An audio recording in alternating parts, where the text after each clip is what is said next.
بسم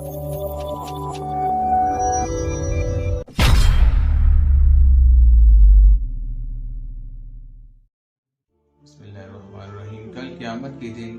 بارگاہ الہی میں کچھ لوگ آئیں گے ایسے کہ جن کے نامہ اعمال نیکیوں سے بھرے ہوئے ہوں گے، پہاڑ جیسے ان کی نیکیاں ہوں گی، ان کے صدقات ہوں گے، ان کے حج ہوں گے، نمازیں ہوں گی اور بڑے بڑے نیک اعمال ہوں گے۔ تو اللہ رب العزت کی ذات فرمائے گی کہ ان کے اعمال جو ہیں ان کے منہ پہ دے مارو، ان کے نامہ اعمال سے نکال دو، کیونکہ ان کے پاس سارے اعمال تو ہیں لیکن ایک اخلاص نہیں ہے۔ میرے بھائیو، اگر اخلاص نہیں ہوگا، نیکی کرنے کی وجہ نہیں اگر ہمیں معلوم ہوگی کہ ہم کس لیے نیکی کر رہے ہیں، یہ اعمال کس کی خاطر کر رہے ہیں، کس لیے کر رہے ہیں، اگر یہ اخلاص ہمیں حاصل نہیں ہوگا، ہماری کوئی بھی جو عبادت ہے وہ مقبول نہیں